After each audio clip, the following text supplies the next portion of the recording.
అందరికీ వినాయక చవితి శుభాకాంక్షలు. డూండి గణేష్ సేవా సమితి ఆధ్వర్యంలో నిర్వహిస్తున్న 72 అడుగుల మట్టి విజయ మహాగణపతి ఉత్సవాలు ఇవాళ నుంచి ప్రారంభం కావాల్సి ఉంది. కానీ అనుకోని విపత్తు వల్ల రాష్ట్రంలోనే కాదు విజయవాడలో చాలా మటుకి వాటర్ వచ్చి మునిగిపోవడం జరిగింది. ప్రభుత్వం వారు యుద్ధ ప్రాతిపదిన నీళ్ళన్నీ కూడా తీస్తూ ఉన్నారు. అయినా సరే రోడ్డు మీద నుంచి ఒక 2 అడుగులు మనకి గ్రౌండ్కి డౌన్ ఉండబట్టి నీళ్ళు ఒక అడుగున్నర లోతు మన గ్రౌండ్లో ఉన్నాయి. అయినా ఇబ్బంది ఏం లేదు. ఏదైతే వైభవం మనం అనుకున్నామో ఆ వైభవానికి అనుగుణంగా కార్యక్రమాలు చేసి తీరుతాం. ఇప్పుడు మరికొద్ది సేపట్లో ప్రథమ పూజను ప్రారంభించబోతా ఉన్నాం.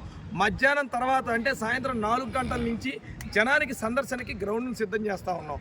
ఎలా అని మీ డౌట్ కదా, చూడండి.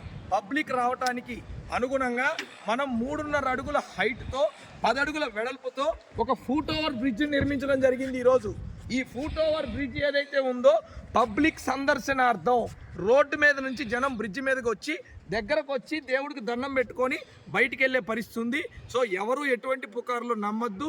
విజయవాడలో జరిగే డూండి గణేష్ సేవా సమితి వినాయక ఉత్సవాలు అంగరంగ వైభవంగా మరికొద్ది సేపట్లో ప్రారంభమవుతున్నాయి.